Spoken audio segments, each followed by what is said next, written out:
Hey everybody, I'm Mel Doerr, the Aloha Shirt Psychic, and I just want to do a short video tonight. Normally on Wednesday nights, I do videos with Kim Copeland, but Kim couldn't do a show tonight, and so she and I said we'd probably maybe film one earlier this morning at 8 o'clock, but I overslept. So anyway, but we'll be on next Wednesday evening. Linda Grindle will be on my show Monday. And tomorrow evening, I'm really excited because I'm going to be on with Kevin Chandler and Susan Lynn. I'll be a guest on his show. So I'm really excited about that. I was thinking it was tonight, but I had my wires crossed, which is kind of normal for me. Anyway, my feeling is, or my sense is, that I should come on and do a short video about the journey I've had with oropharyngeal cancer.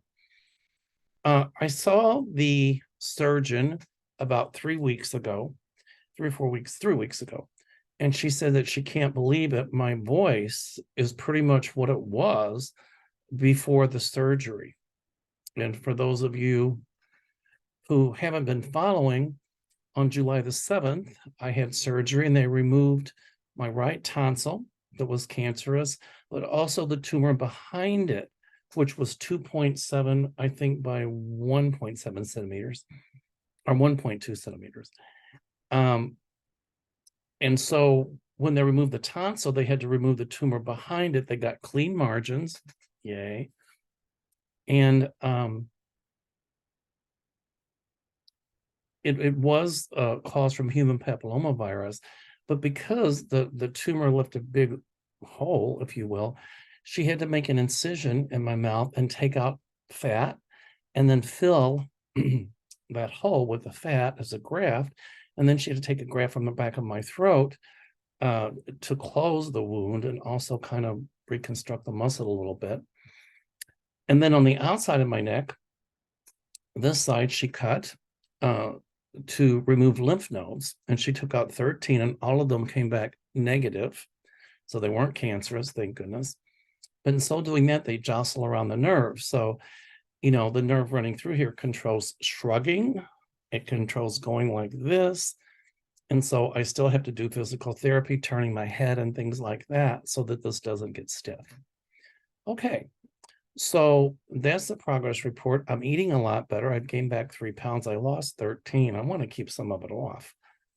But I've gained back a little weight. Eating, it's a lot better. In the beginning, I could just take little tiny bites off the end of a teaspoon. I'm talking teeny bites, and it took forever to chew. And so now I'm taking bigger bites, and I'm on solid food, but it takes me a long time to eat. And I can only open my mouth to a certain degree. And I've got this thing called the torture device, and you put it in your mouth and you squeeze and it forces your mouth open. And you do it like X amount of times daily, but it helps so you can open your mouth. If I open my mouth too wide, this hurts right in this joint here. And the doctor said that's where she thought, that taking out the fat there. And the other thing is, when they do the surgery, I looked at what they open your mouth with. It looked like a car jack. Your mouth is really stretched open. And, you take that for 3.5 hours. Hello. It's going to do some stuff. And then when they push the tongue to the side of my tongue is still kind of tingly and a little bit numb, and it hurts occasionally. So I'm still having some pain, but I'm getting through that. Anyway, I'm kind of rambling, so you have to forgive me. Last week, well, about a week before last week, I kept feeling like I had something stuck in my throat again. I'm like, oh no. And I woke up with a sore throat. So last Tuesday, a week ago, I got up the courage to look in my mouth. And opened my mouth, and I took a flashlight and looked where my tonsil had been. And there was looked like a blister there. It was about the size of my little fingernail, about 5 millimeters. And when I touch it with a Q-tip, it was kind of soft feeling. So I immediately called the doctor, and they got me in on Thursday. So when they looked at it, they were like, well, let's keep an eye on it for a couple weeks. We don't think it's cancer, it typically wouldn't come back that quick. But, if in a few weeks it doesn't go down, then we'll biopsy it. And I was like, no, I want the biopsy now. Because I knew that if I had to wait for 2 weeks and then wait for biopsy results, I would really spiral. And I just wanted to get it done so I didn't have to worry about it. So I tried the biopsy. I worried a little bit. Last Thursday, Kevin was supposed to be on my show, but I had the biopsy on Thursday and my throat was really sore and I could hardly talk. That lasted a couple of days. So that's why I've been kind of out of commission. So anyway, the physician assistant called me today and said that they got the results back from the biopsy, and thank goodness, there was no cancer. It was inflammation, a little bit of an infection, and it was no cancer. And they even tested to see if there was any DNA from the virus, from the human papillomavirus, because if that DNA was present, then that would mean there was still some lingering cancer cells, and it was negative. So once again, I want to thank all of you all for all your prayers of support, your prayers of healing, your prayers of kindness. I mean, I get things in the mail. I get so much of a response. Unfortunately, it's impossible for me to respond to everybody, but I just want to do a generic thank you. It meant so much to me to have your love and support. And when Linda Grindle, Kevin Lewis, Kevin Chandler, a bunch of people organized the psychic community coming together, and then surprising me with it, I was blindsided by that. And then the fundraiser, I just want to thank everybody. And so I will take the money that was donated and I will donate it to Rush Cancer Center. And so I really am eternally grateful for the love and support that the whole community, psychic community on YouTube, has thrown my way. But also all of your love and support, because if it wasn't for you all, if it wasn't for the viewing audience, we wouldn't have shows. And so I just want to thank you for that. Politically, we're in for a lot of trying times ahead. But I've asked my guides about it, and they tell me that justice will be done. And it comes through loud and clear from my guides. Justice will be done. Our nation's very polarized. And I think to a degree we have had a constitutional crisis and maybe a bloodless civil war even. But I don't see an actual civil war, albeit some people would like that. I don't think they have an idea of what they're asking for. Today, I think, was the first day of the beginning of motions in the, I call them cheeseburger, in that trial. And I watched snippets of it, and I was really impressed with the judge. And my guides told me immediately he would be a fair judge, but he's going to be a judge that absolutely will not put up with any shenanigans. I watched the defense attorney for the defendants, who seemed good, but I also watched the attorney for the plaintiff for the state of Georgia, and he was amazing as well. So, people are innocent until proven guilty, but my guides tell me justice will be done. I still foresee Donald Trump having more charges brought against him. And I think some of that is because of contempt of court. When a judge orders you not to threaten people directly, indirectly, through second or third party, through social media, or any way whatsoever, you listen, because if you don't, there's consequences for that. So I'm sure that many of his lawyers have told him, be quiet. A lot of my lawyer friends tell me the first thing they learn in medical school, and Medical school? Oh, I'm on a roll tonight. The first thing they learn in law school is never to say too much, because when you do, you might incriminate yourself. So I'm sure Donald's attorneys are having palpitations, hoping that he stays quiet, but we all know that's impossible. So I see him being held in contempt, and I see him incriminating himself. Here again, I asked my guides, will he be found guilty or innocent? And they said to me, justice will be done. So I'm trusting that. So I'm coming on tonight to tell you a little bit about my journey with cancer, but also just to allay your fears that Trump will not be victorious. And many of the cronies with him that are indicted under RICO, I see, will be found guilty. And I still see behind the scenes, there's going to be a few people, maybe Mark Meadows even, that will still tell phony things about Trump. In other words, flipping. I see two people actually that'll flip. My guide showed me that. So it'll be interesting to see where that goes. I think Trump and his cronies will try to, and the MAGA people will try to cause more chaos, more anarchy. And remember the D's that Kevin and I talk about: deceive, divert, detract, distract, divide, and destroy. And they're going to keep trying that, but they will not succeed. They will not succeed in this. So that's what my guides assure me of. Even though at times it looks like as if they will not. So take a deep breath, put the Valium back up on the shelf. So,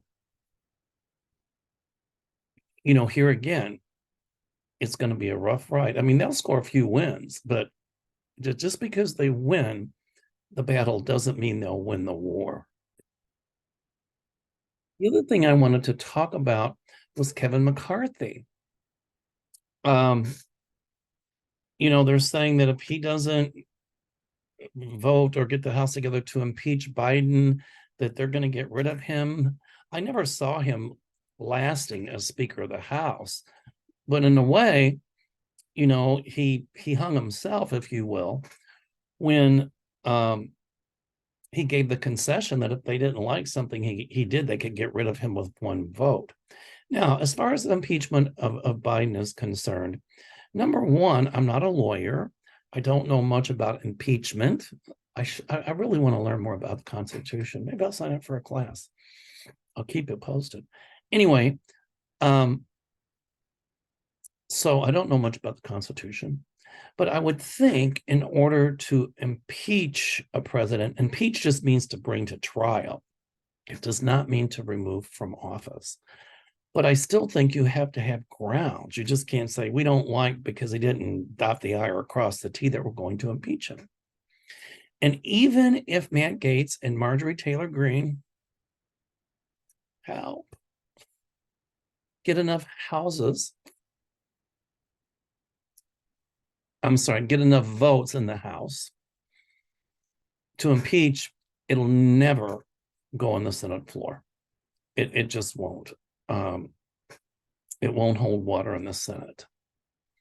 So the only reason they're trying to do this is because an election year is around the corner, 2024. And they'll try to do it to make Biden look bad so that he would lose favor with would-be voters and independents. And for a while, here again, it might look as if they're successful. But remember, just because it seems like they win a battle doesn't mean they'll win the war. I do not see Biden removed from office. If they get enough votes in the House to impeach, I still don't see it going to impeachment. In other words, a trial in the Senate. I don't see that. So I don't think Schumer would even bring it to the Senate floor. And they'll scream, foul play, this and that, blah, blah, blah. I find it amazing, the hypocrisy that they go after Hunter Biden. And I'm not saying he's innocent or guilty. If he's guilty, then, let that be found in a court of law and let him, have to serve whatever the court says he needs to do if he's found guilty. But they go after Hunter Biden, but yet they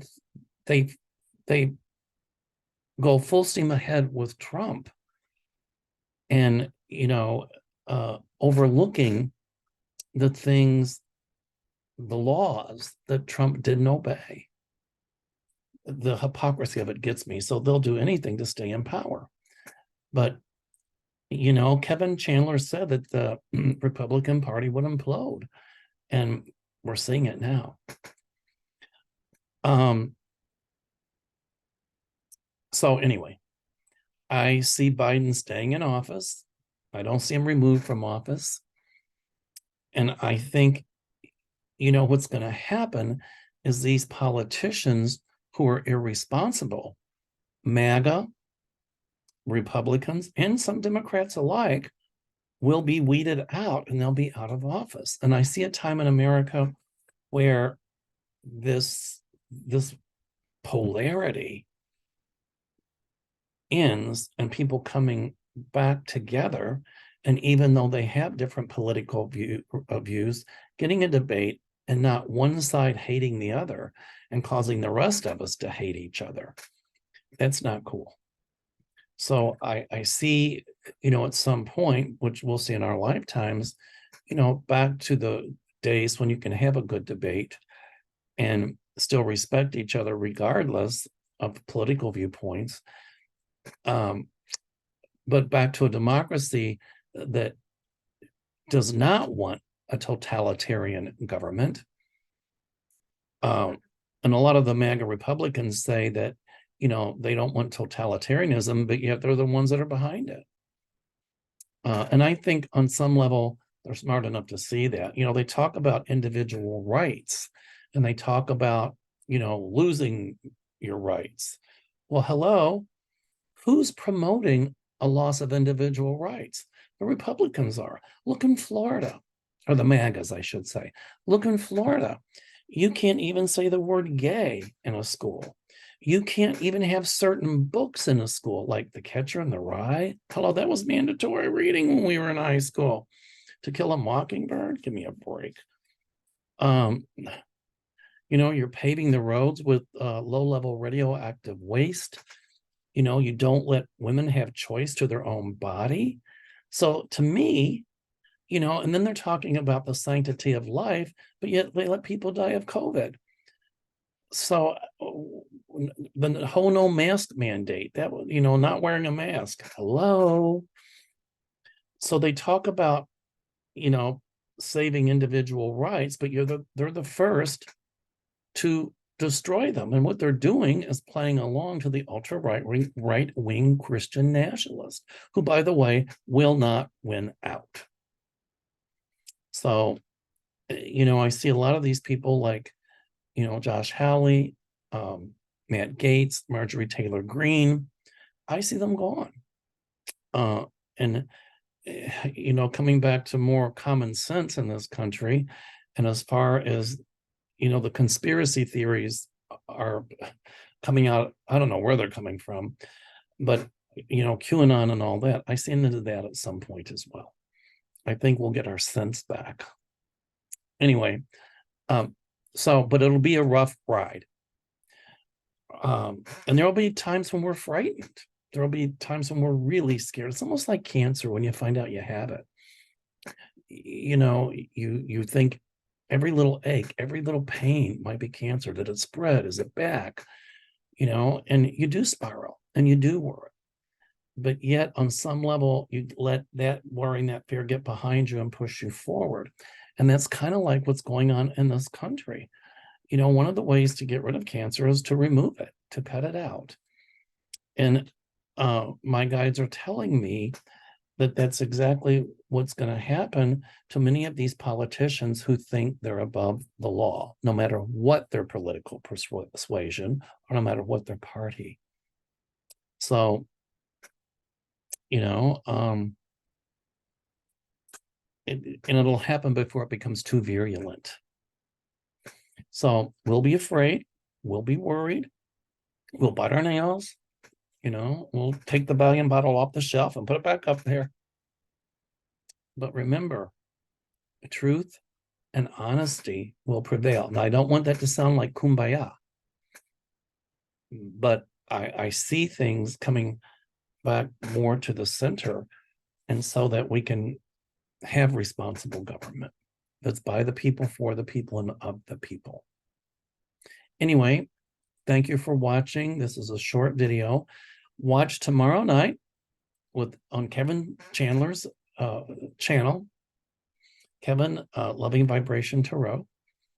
Susan Lynn will be a guest. I'll be a guest, and we'll be answering your questions live. And then on Monday, Linda Grindle will be on my channel. And then next week with Kim Copeland. So anyway, I want everyone to stay well. Thank you once again for your kindness and your loving support. And it helped me through this most difficult time. But here I am. And so, aloha, namaste. I love you all.